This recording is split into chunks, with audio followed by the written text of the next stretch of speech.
What's up, guys? A special Saturday morning Dead Men Walking starts now. Exploring theology, doctrine, and all of the fascinating subjects in between, broadcasting from an undisclosed location. Dead Men Walking starts now.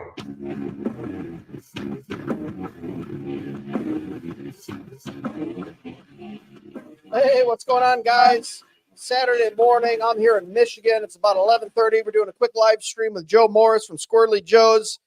I'm waiting for Michigan football to start here in a little bit, which I'm excited about. But we're not talking football today. It's a beautiful, almost fall day here in Michigan. Probably about 67 degrees, sunny, gorgeous. We're here with Joe Morris to talk about coffee. How you doing, Joe? Pretty good. How are you? Pretty good. So we do this thing on our podcast called the Fresh 10, which is 10 fresh questions that we kind of rapid fire at you to get to know you a little bit more. You're obviously the owner of Squirrelly Joe's Coffee, the best darn coffee around. We wanted to ask you 10 questions about coffee to get to know you a little bit more and to make it coffee centric. We're both Reformed guys. We are coffee drinkers. Hopefully you're a black coffee drinker now. If you're putting a double in a nice premium coffee, we're going to have words. Okay. I think there's something in the Westminster about that, but you want no judgment today. We're a judgment-free zone, so we won't. But would you like to do it? Stick around and do a fresh 10? Let's do it. All right, here we go. Fresh 10 with Joe Morris from Squirrelly Joe.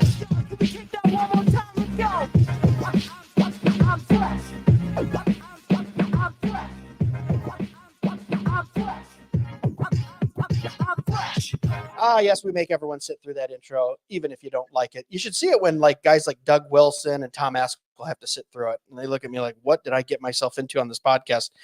But with Joe, I think we're good. All right, here we go. Question number 1.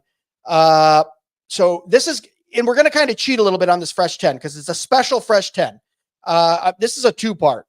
Well, maybe not a 2-part. How do you make your coffee? Are you like a French press guy, electric, pour over? Like, you're a coffee guy. I want to know from the best, how are you making your coffee in the morning or evening or whenever you're doing it? So I'd say it depends. Ooh. So in the morning, so I go to work, I'm at work by 6 a.m. So typically we'll do we've got a Mocha Master, which is just a really nice drip machine. Okay. So that's what we'll do. Pour over every now and then. But that takes a lot of time, and we have 7 kids. So anybody with a bunch of kids knows that sometimes you don't get to play with your gadgets as much as you'd like. But then at work, I've got a cheap drip machine that I use if I want to make a big pot of coffee and I'm short on time. Yeah, so pretty much the drip machine for the most part, just because I'm usually short on time. So yeah. Do you find that's kind of makes the best coffee for you, the most flavorful, full-bodied, kind of like that? So the one at home, the Mocha Master, that's a great machine. The one that I have at my office at work is just a cheap Walmart, and it's awful.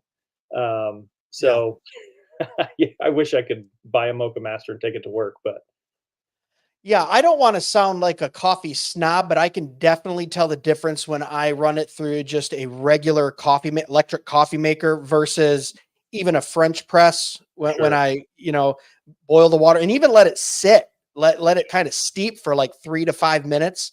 Yep. And it really gets rich in there. And it's not too bad with the French press. I mean, we're already boiling a lot of water too for teas. We're a big tea family as well. We alternate, but yeah, that's cool. Yeah. The drip machine. I like it. An AeroPress too. Have you ever messed with one of those? It's like a single. No, cup. I haven't. Yeah. So it's kind of like think French press, but it just makes a single cup of coffee. It's pretty nice because it's plastic and small, and you can take it wherever you go. It's good for camping, things like that. But I do make one of those from time to time in my office. It makes a little bit better cup than my drip machine for sure. Okay. I'm pulling up a bag right here for a little product placement. I haven't got into this one yet, The Wisdom, which is odd because Proverbs is my favorite book. And I do like a Guatemala bean, so I'm really excited to bust into this one. I've been real big on the integrity, which we should tell people, a little shameless self-promotion here. We'll link it up, but right now, Squirrelly Joe's, Joe Morris, has offered a free bag of coffee for all our listeners. Anyone watching the live stream, you just got to cover shipping. We'll put that link in there below. But let's go to question number 2, because I alluded to this, and now don't shy away from question number 2, just because I fired over the bow there. But how do you take your coffee? Be honest. Are we straight black? Are we doing a little stevia, a little sugar? You putting honey in there, syrup, creamer? What are you doing? Straight black. Straight. The, the Let only coffee sit on its own. the only time the only time my wife and I put anything in our coffee is if we do like an iced latte or something like that in the afternoon. Other than Yeah. that, so 10, 15 years ago, we used to just dump creamer, the flavored creamer and stuff in our Ugh, coffee. yeah, That was me back too. when we were drinking Folgers and we didn't know any better. So, but since we found good premium coffee, no, we just drink it black. I'm the exact same way. If I'm in the mood for a latte, I will call it a latte. But I'm usually like a heavy whip. I'm doing a real strong brew, some heavy whip, almost like Americano. If it's espresso, I'm probably doing a third of heavy whip with a real strong espresso and make it lighter. But usually if I do cream, it's gonna be like heavy whip. I can't do half and half. I definitely can't do like a non-dairy creamer. It's got to be that nice thick. You know what I mean? I don't know. Yeah. I like anything that just really sticks out flavor wise. I'm a Scotch guy. I'm a Maduro cigar guy. It's like everything needs to be sharp, really, really hit right here for me. But this isn't about me. Let's go to question number 3. How do you store your coffee? Because this is controversial among some of my friends. I've got some guys that go, hey, you got to put it in the freezer. You got to put it in the fridge. No, just keep it closed. Is there any right way, or how do you store your coffee once you've opened it? So sunlight and oxygen are the two killers Okay. of coffee. So just like you see in our bags, there's no window. It's completely, dark inside so that sunlight doesn't get in. Then it has the Ziploc at the top, so it's completely sealed. That way, no oxygen gets in. And then another thing too that I actually get a lot of questions on that I didn't realize was not common knowledge, but the one-way valve that's on most coffee bags. Yeah. So it lets carbon dioxide out and does not let oxygen in. And I get asked all the time, what's this little tab on the back of the bag? So the beans give off carbon dioxide after they're roasted. So that one-way valve lets that gas out, and then it doesn't let oxygen in to make the beans go stale. So as long as if you open the bag, make your coffee, seal it part of the way, push all the air out of it, and then seal it all the way, it's going to last a lot longer. So, and then again, too, beans over ground coffee. If you are going to get into coffee, you got to go beans, because they last Beans, longer. yeah. Yep. Whole bean, yeah. Which I'm looking at the Squirrelly Joe bag here on the wisdom bag, and yeah, we both have that. I don't know if you can see it on the camera, but we both have the valve, and I love the fact that they're Ziploc. That you have the Ziploc top. There's nothing worse than not having a clip around, or some of them will give you a little piece of flimsy tape that wears out in like 2 times, and you're like trying to retape it. So zip it up, keep the oxygen out. I love it. All right. Question number 4 in the Fresh 10 with Joe Morris from Squirrelly Joe's Coffee. What is the most interesting conversation you've ever had over a cup of coffee? Is there one that sticks out? So I don't know if there's any one conversation. So years ago, I used to own a CrossFit gym, and I would take clients out for coffee just to kind of get to know them a little bit better, ask them some questions, how to improve the business and that sort of thing. And I used to have a lot of good conversations with people, because it's people you only see in the gym.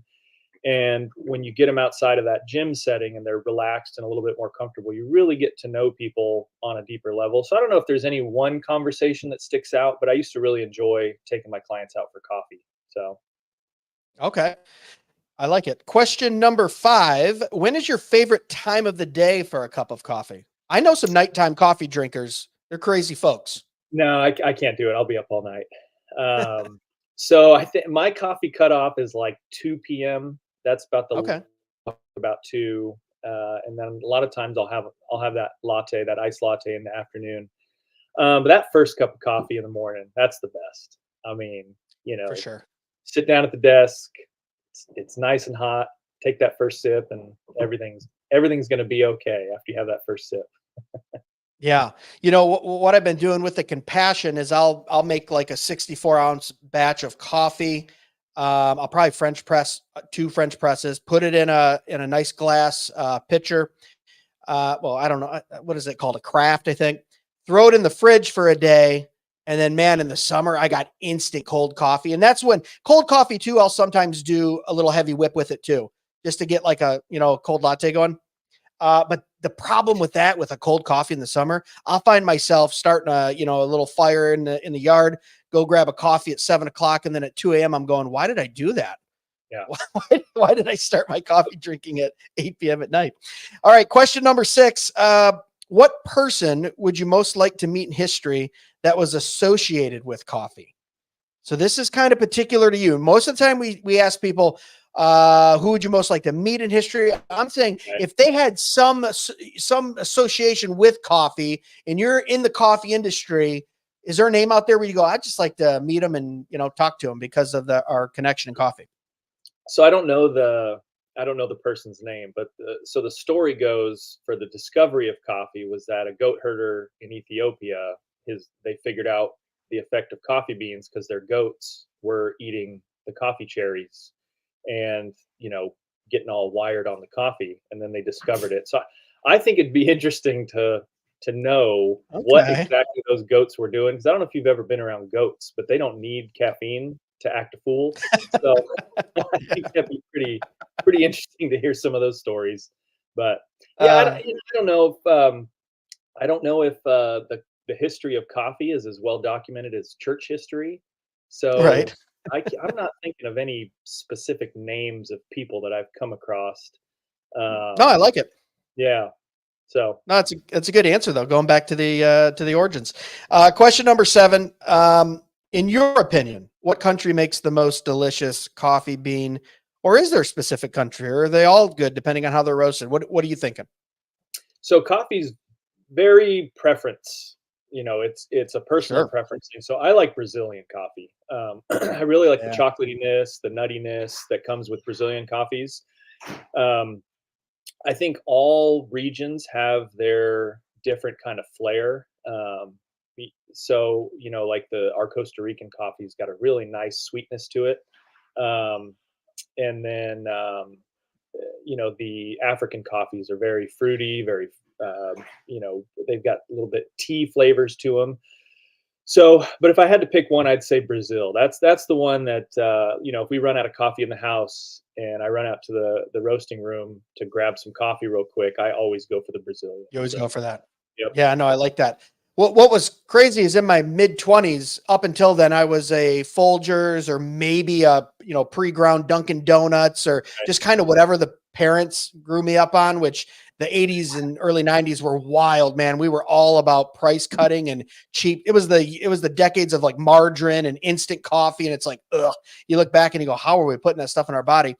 But then I went on a mission trip for 2 weeks down to Nicaragua, and the host pastor, he was a pastor, but what he earned a living off of, and the average person down there lives on 50 cents American daily. He had a coffee bean coffee farm, I guess he farmed coffee, and he sent us back with like 30 or 40 pounds of full bean. And I got back, and it was the first time I ever ground a bean, and I drank the coffee and I went, what is this? Yeah.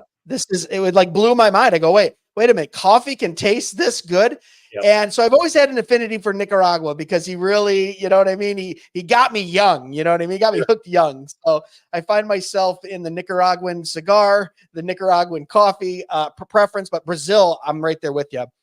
You give me a Brazilian bean and I'm like, yeah, I'll drink that any day of the week. I mean, Yep. I'm the same way. Nutty, chocolatey, good stuff. Okay. Question number 8, I think we're on. And this is what I'm going to be interested in as a business owner myself. What is your favorite and least favorite part about owning a coffee business?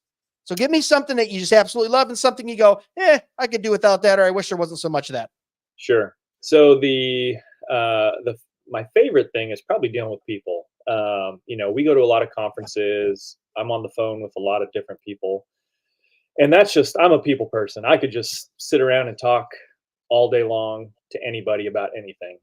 So that's probably my favorite part, is getting to deal with different people. I'd say the least favorite part is just the monotony of doing the same thing over and over. We roast coffee, we package coffee, we ship coffee, and then we just we do that Go to hundreds. sleep and then do it again in the morning. Yeah, right.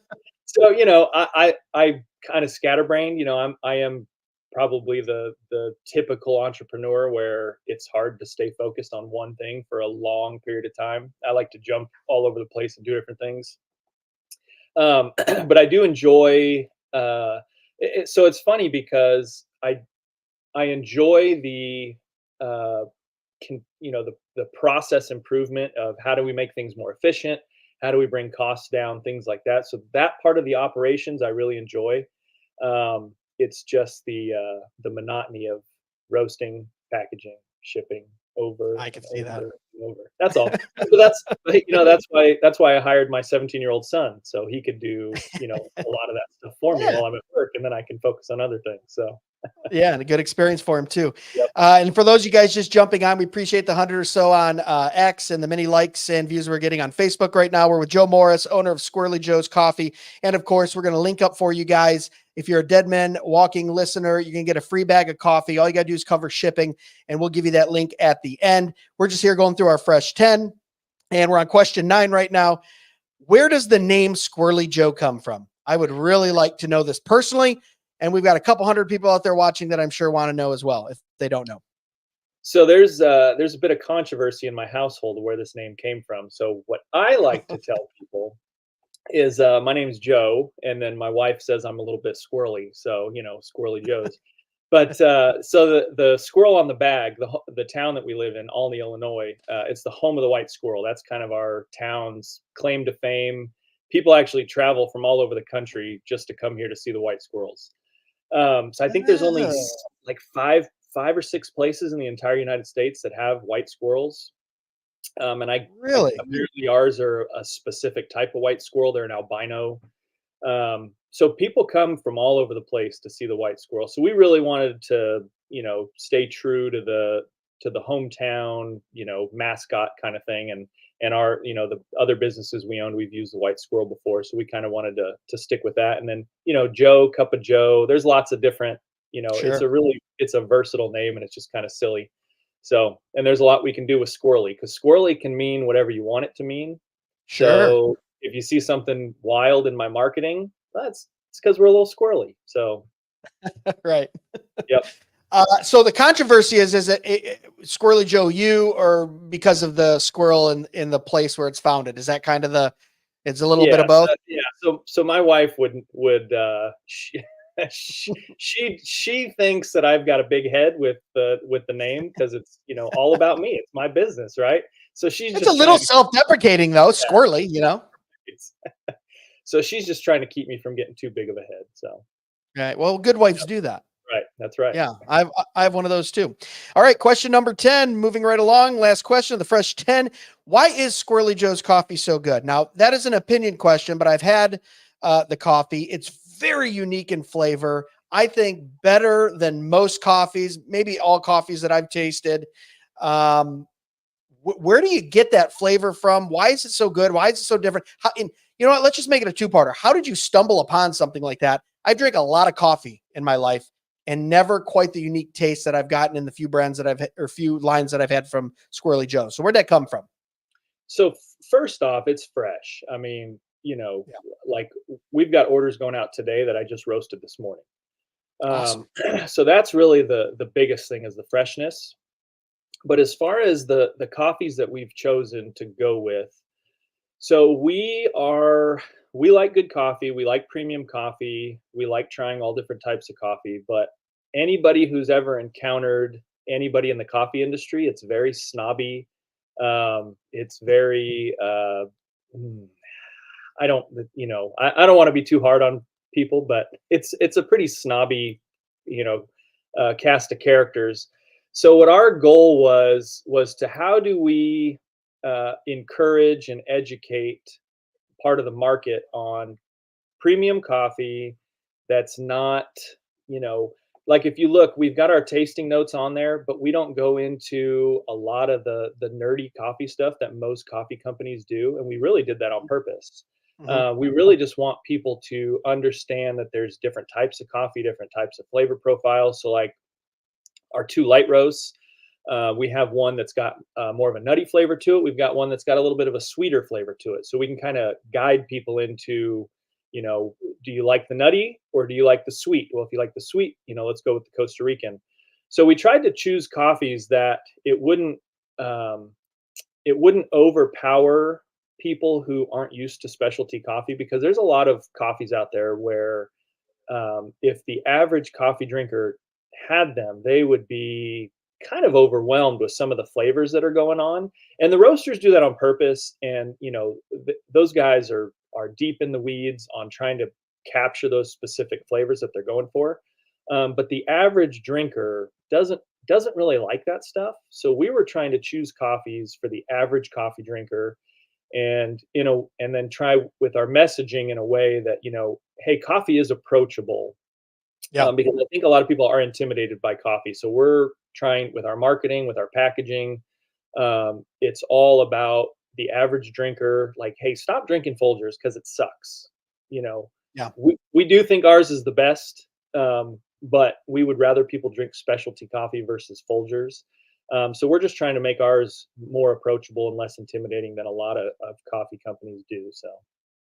Yeah, and what I found interesting was the flavor combinations above the Ziploc there. That first interested me when I saw the bags when I was at the Why Calvinism conference. Shout out Jeffrey Rice and those guys. Make sure you come see us in February when we host the War Conference in Tullahoma, Tennessee. Like I'm looking at Wisdom, and it's milk, chocolate, brown spice, and pecan. So you don't get super into all the flavor profiles, but you're kind of giving an idea of where this is going to go. And on past bags, like the Compassion and the Integrity, I've tasted those. I mean, you're pretty accurate.